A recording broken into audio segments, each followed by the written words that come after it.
masuk ke penggunaan turunan. Penggunaan turunan fungsi yang pertama adalah persamaan garis singgung dan garis normal. Nah, fungsi naik, fungsi turun, terus ini titik sioner dan nilai stasioner, kecepatan dan percepatan. Itu saja. Oke, berarti selesai turunan ya. Nah, kemudian kita masuk ke penggunaan turunan. Ibu mau menjelaskan dulu tentang garis singgung dan garis normal. Perhatikan ya. Ini sebuah kurva, ini kurva. Nah, jika kurva itu disinggung, singgung itu artinya gini. Garis itu ada 3 jenis ya. Yang pertama memotong. Memotong itu artinya dia memotong di 2 titik. Jadi kalau dia melintang seperti ini namanya memotong. Jadi kalau dari P ke Q. Oke, sekarang kita lanjut ke penggunaan turunan fungsi. Kalau kalian buka di LKS, persamaan garis singgung dan garis normal itu yang pertama. Lalu kemudian fungsi naik, fungsi turun, kemudian stasioner, dan kecepatan, percepatan. Nah, sekarang Ibu mau menjelaskan dulu tentang garis singgung dan garis normal. Apa sih garis singgung? Garis singgung itu ya garis yang menyinggung. Menyinggung artinya dia hanya memotong di satu titik. Nah, itu artinya menyinggung. Jadi kalau garis singgung itu ada garis yang memotong titik tersebut di satu titik. Memotong kurva tersebut di satu titik. Nah, oke. Dan kalau misalnya garis normal, perhatikan ya. Bu, misalnya kalian nanya, Bu, garis normal ini juga satu titik, Bu. Tapi garis normal yang namanya garis itu naklah garis itu sebuah sinar yang bila kita tarik garisnya itu sampai ke ujung dunia, itu namanya garis. Jadi kalau ruas garis itu terbatas sampai sini itu namanya ruas garis. Tapi kalau namanya garis itu tuh kayak sebenarnya ini perwakilannya aja. Sebenarnya itu terus-menerus sampai ke atas, terus-menerus sampai ke bawah. Artinya kalau garis singgung itu garisnya itu sampai ke ujung dunia, tidak akan menyentuh lagi kurva tersebut selain ini. Tapi kalau garis yang lain, misalnya kayak garis normal ini kalau kita tarik dia akan memotong lagi di sini nih. Nah, berarti ada 2 buah. Berarti dia bukan garis singgung. Kenapa? Karena dia memotong di 2 buah titik. Kalau garis singgung, seumuran sepanjangan kurva ini, sepanjangan garis ini tidak akan memotong lagi selain di sini. Nah, sekarang itu udah Ibu tuliskan penjelasan perbedaan antara garis singgung dan garis normal. Nah, sekarang garis singgung sama garis normal itu apa kaitannya, apa kedudukannya? Jadi garis singgung sama garis normal ini punya hubungan. Hubungannya adalah mereka saling berpotongan tegak lurus. Jadi saling berpotongan tegak lurus. Artinya adalah sudut yang dibentuk oleh garis singgung dengan garis normal, sudutnya itu adalah 90 derajat. Jadi logikanya, misalkan ini adalah garis singgung, ini adalah garis singgung, ini ada garis normal. Jadi sudut yang terbentuk antara garis singgung dan garis normal itu selalu 90 derajat. Itu yang disebut dengan berpotongan tegak lurus. Jadi kedudukan garis singgung terhadap garis normal itu berpotongan tegak lurus. Nah, sekarang pertanyaannya lagi, gunanya turunan apa? Turunan itu berguna ketika kita mencari gradien. Jadi kita mencari gradien atau kemiringan. Nah, sekarang jadi gunanya turunan terhadap garis singgung dan garis normal tadi, dia dipakai untuk mencari gradien. Gradien garis singgung kurva, misalkan gradien garis singgung kurva untuk kurva Y sama dengan fx di titik A, B. Jadi ini titiknya, ini kita misalkan sebagai A, B. A, FA sebenarnya B itu dicari dengan memasukkan nilai A ke fungsi F. Jadi gradien garis singgung kurva Y sama dengan fx di titik A, B itu adalah M. M itu dicari dengan menurunkan pertama fungsi F. Jadi F aksen A.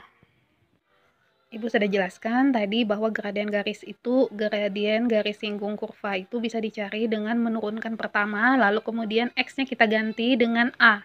A itu ada titik singgungnya. Jadi X itu adalah absis dari titik singgungnya. Jadi X dari titik singgungnya. Nah, F aksen A. Nah, berarti persamaan garis singgung untuk kurva Y sama dengan Fx di titik A, B adalah Y min B sama dengan M kali X min A, di mana M adalah turunan pertama. Jadi kita mencari M-nya dulu nanti, lalu kalian masukkan ke rumus ini. Ini adalah persamaan garis singgung. Bagaimana jika mencari persamaan garis normal? Nah, garis singgung dan garis normal tadi kata Ibu adalah saling berpotongan tegak lurus. Apa hubungannya? Hubungan saling berpotongan tegak lurus ini ada hubungan di gradiennya, yaitu gradien 1 itu adalah min 1/4 dari gradien 2, atau gradien 2 adalah min 1/4 dari M1. Jadi, ini hubungannya, nak. Kalau kalian ketemu gradien garis singgung, maka kalian bisa menemukan gradien dari garis normal dengan menggunakan konsep ini. Jadi, kalau misalnya garis singgungnya gradiennya 2, berarti garis normal gradiennya min 1/2. Kalau misalnya garis singgung itu punya gradien 5, berarti garis normal punya gradien min 1/5. Nah, berarti karena tadi kita hubungkan dua buah garis yang saling berpotongan tegak lurus itu memiliki hubungan, yaitu jika gradien 1 itu sama dengan min 1/4 dari gradien 2 dan kebalikannya. Berarti karena garis normal sama garis singgung itu berpotongan tegak lurus, ini garis singgung, ini garis normal, dia berpotongan tegak lurus, berarti garis normal punya persamaan, yaitu Y min B sama dengan min 1/M dari X min A. Kembali, mencari M-nya itu adalah dengan menurunkan fungsi Fx dan kemudian mengganti X-nya dengan titik singgungnya. Oke, untuk contoh, Ibu pakai yang ini, naklah. Grafik fungsi Fx min 4x kuadrat min 3x tambah 1 melalui titik A2, min 21. Tentukan gradiennya, garis singgung persamaannya, sama persamaan garis normal. Perhatikan, mencari gradien M itu gradien, M itu adalah F aksen A gitu tadi. M itu adalah F aksen A. A itu titik singgungnya, absis dari titik singgungnya. Berarti Fx tadi turunkan dulu. Kita turunkan, berarti min 4 kali 2, 8, min 8, 2 kurang 1, 1, berarti min 8x. Min 3x, diturunkan jadinya min 3. 1 diturunkan jadi 0. Jadi, turunan dari fungsi kurvanya adalah min 4x kuadrat min 3x plus 1 tadi adalah min 8x min 3. Setelah itu, untuk mencari M, kita ganti X-nya lawan absis atau X di titik singgungnya. Jadi titik singgungnya kan 2, min 21. 2 berarti X-nya, min 21 Y-nya. Nah, berarti X-nya diganti lawan 2. Kita masukkan nilai 2 ini. Masukkan keturunannya. F aksen 2 berarti min 8 kali 2 kurang 3. Min 8 kali 2, min 16. Min 16 dikurang 3, min 16, min 3, min 19. Berarti M-nya adalah F aksen 2 sama dengan min 19. Berarti gradiennya adalah min 19. Sudah dapat M-nya. Lalu kita masukkan ke rumus tadi. Y min B sama dengan M kali X min A untuk garis singgung ya. Berarti kita masukkan, nak. Oh, ini dia pakai YA, ini dia pakai XA. It's okay, nggak masalah karena A itu titiknya. Kalau titiknya B, YB, XB gitu, nggak masalah. Jadi Y dikurang YA. Oh, Y-nya yang mana? Min 21. Berarti Y dikurang min 21. M-nya yang kita dapat tadi setelah kita turunkan pertama, berarti min 19. X dikurang XA, XA-nya berarti 2. Nah, setelah itu kita lihat di sini kurangan ketemu min. Kurangan ketemu min jadi plus kan? Jadi Y plus 21. Min 19 kita kalikan ke dalam, kali pelangi. Berarti min 19 kali X, min 19X. Min 19 kali min 2 plus 38. Lalu karena persamaan itu biasanya Y sama dengan, ya kan? Fx sama dengan, Y sama dengan. Berarti 21-nya kita pindahkan ke sebelah kanan. Berarti Y sama dengan min 19X tambah 38 kurang 21. Bu tambah ya kan di sini. Nah. Tambah ya kan di sini. Berarti Y sama dengan min 19X tambah 38 kurang 21. Nah, berarti Y sama dengan min 19X tambah 38 kurang 21, 17 loh. Nah, berarti persamaan garis singgungnya ini. Nah, sekarang masuk ke garis normal. Garis normal sama garis singgung tadi cukup, kalian tidak perlu lagi menurunkan. Turunan pertama lagi gak usah. Kalian cukup menseperkan. Jadi minus seper karena gradien garis normal itu pun min seper. Ini aja di sini. Min seper. Jadi gradien garis normal itu min seper dari 19. Minus ketemu minus dari 1 per min 19. Tunggu nak. Tunggu Ais pakai pensil. Iya pensil aja. Min 19. Nah, minus ketemu minus plus kan. Jadi 1/19. Makanya di sini MG-nya 1/19.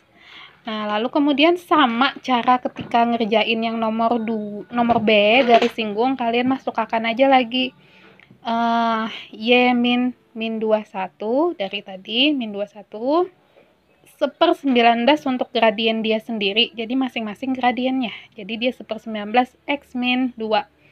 Kurangan ketemu min jadi plus 1/19 kali X min 2. Nah, kenapa muncul 19 ini?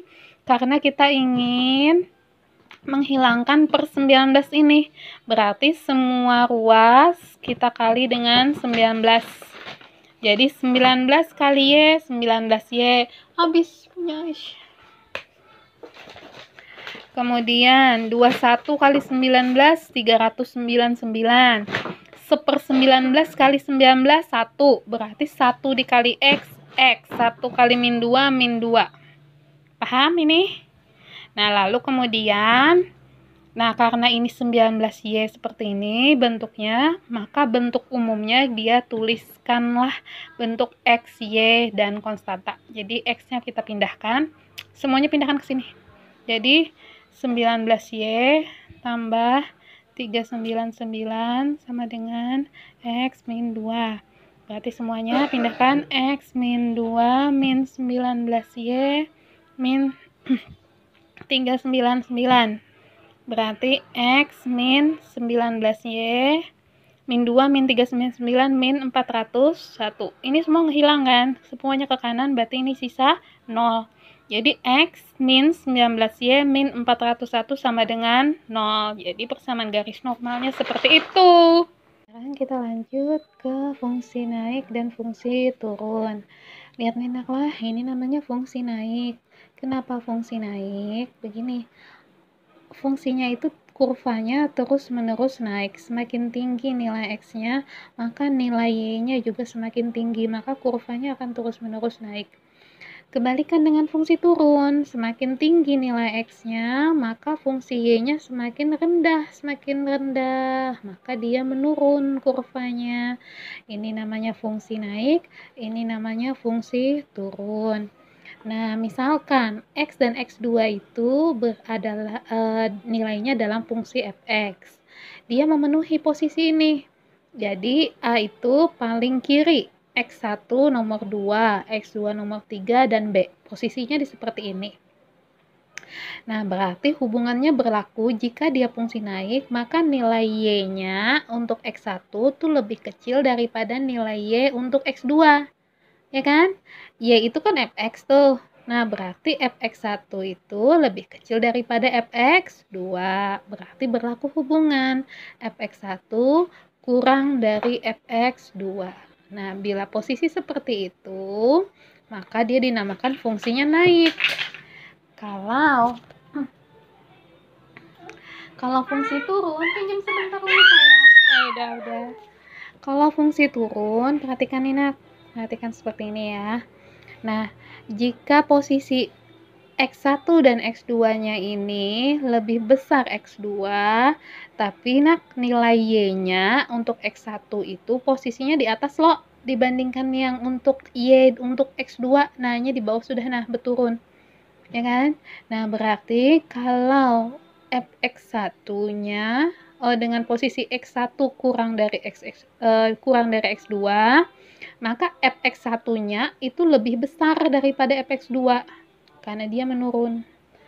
Nah, jadi jika X1 dan X2 dalam fungsi fx itu memenuhi posisi ini, posisi urut nih, nilai urutnya, maka berlaku hubungan fx1-nya lebih besar dari fx2, maka dikatakan dia fungsinya turun. Nah, nilai y-nya untuk x1 itu lebih besar daripada nilai y untuk x2. Hubungannya, apa hubungannya Bu dengan turunan? Nah, turunan itu gunanya adalah untuk menentukan turunan itu hubungannya nanti ke gradien garis singgung.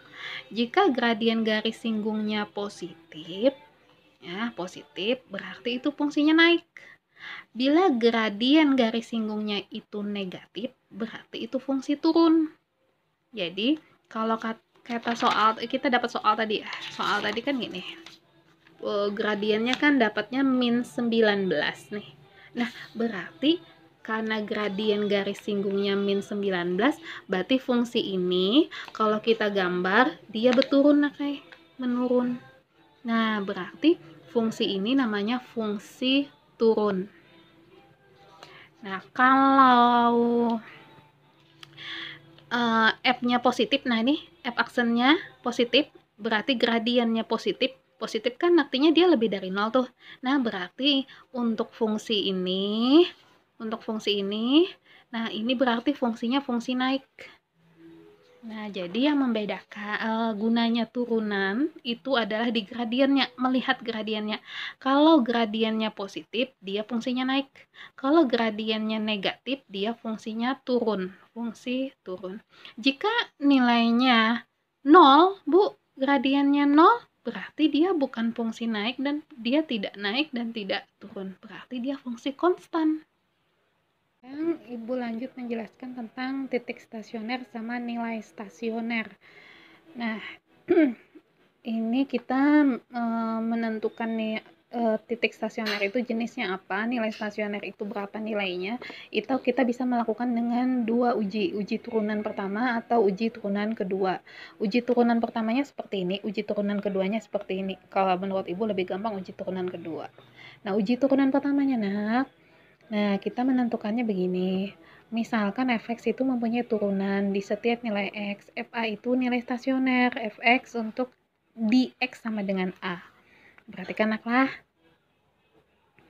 Nah, f aksen x-nya lebih dari 0. Kan dia tadi fungsinya fungsi naik. Kalau f aksen x lebih dari 0 itu kan fungsi naik. Kalau f aksen x-nya kurang dari 0, dia nanti fungsi turun.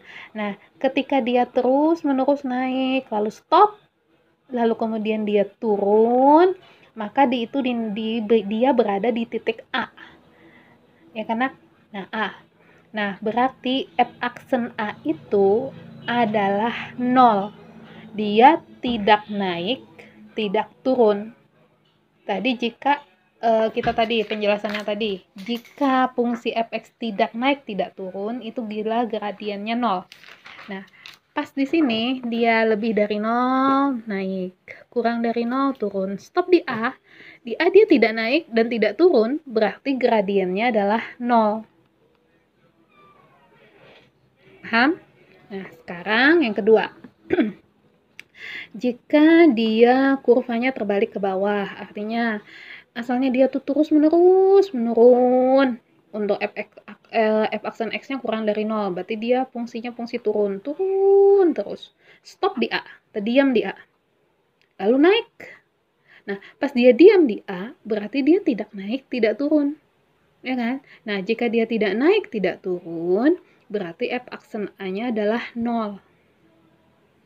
Nah, sekarang yang ketiga. Nah, yang ketiga ini, sebelumnya si A ini menghasilkan titik balik paling tinggi, berarti titik baliknya maksimum.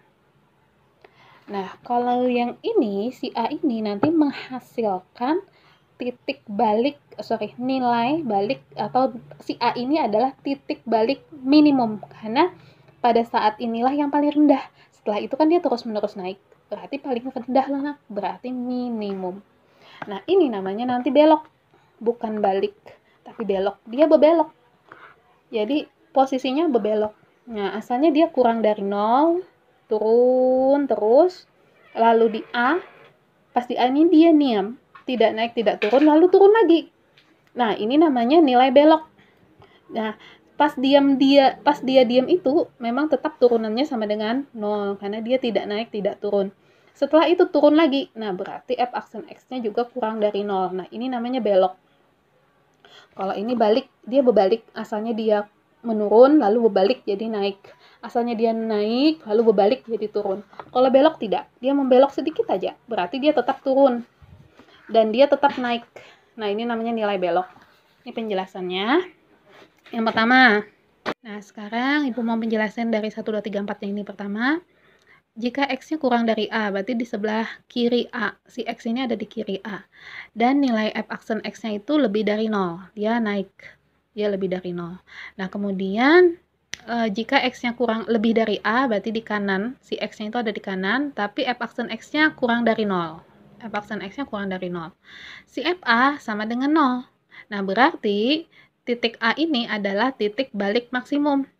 Bila kita masukkan FA-nya, maka itu disebut dengan nilai balik maksimum atau nilai maksimum. Nah, sekarang yang nomor 2. Jika F aksen X-nya kurang dari 0. Untuk X-nya yang di sebelah kiri A. X kurang dari A itu kan artinya X-nya ada di sebelah kiri. Nah, kemudian untuk X yang di sebelah kanan A, untuk X yang lebih dari A, F aksen X-nya lebih dari 0. F aksen X-nya lebih dari 0.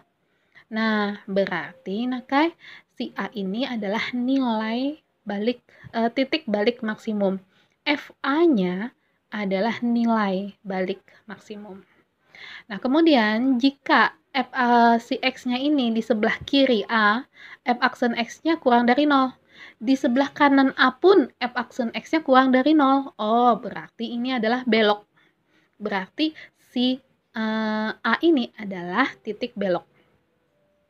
Sama ketika yang keempat, F aksen X-nya lebih dari 0. Kemudian untuk untuk X yang di sebelah kiri, A. Kemudian untuk X yang di sebelah kanan A, atau untuk X lebih dari A, dia juga naik, juga lebih dari 0. Oh, berarti ini si A ini adalah titik belok. Yang kedua, uji turunan kedua untuk menentukan jenisnya. Yang pertama, jika F aksen A-nya adalah 0, F aksen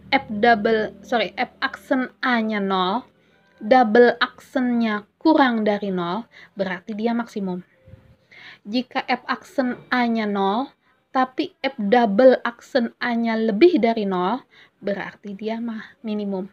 Jadi kalau kurang dari 0, maksimum. Lebih dari 0, minimum. Turunan keduanya. Turunan kedua. Turunan pertama dulu sama dengan 0. Turunan kedua turunakan lagi. Kemudian, jika F aksen A-nya sama dengan 0, F aksen X-nya kurang dari 0, untuk posisi X kurang dari A, maka turunan keduanya juga 0, berarti dia belok. Beloknya belok turun. Jika F aksen A-nya 0, F aksen X-nya lebih dari 0, F double aksennya juga ternyata 0, berarti dia beloknya belok naik. Maksimum minimum untuk fungsi dengan interval tertutup. Jadi ini misalnya Misalnya ini ada sebuah fungsi 1/4 X pangkat 4, 4/3 X pangkat 3, setengah X kuadrat min 6X, ini hasil grafiknya. Nah, dari grafik tersebut dapat disimpulkan bahwa terdapat 3 titik stasioner. 3 titik stasionernya yaitu X min 3, untuk X sama dengan min 2, dan untuk X sama dengan 1. Ada 3 kan? Nah, perhatikan, pada titik stasioner X sama dengan min 3 dan X sama dengan 1, dia mencapai minimum. Ini min 3. Ini 1. Menaik, nurun, stop, lalu naik. Nah, berarti dia minimum. Ini juga sama. Turun, lalu stop, lalu dia naik. Berarti dia minimum. Jadi pada saat X sama dengan min 3 dan pada saat X sama dengan 1, fungsi tersebut mencapai nilai minimum. Namanya nilai minimum lokal. Nah, lalu kemudian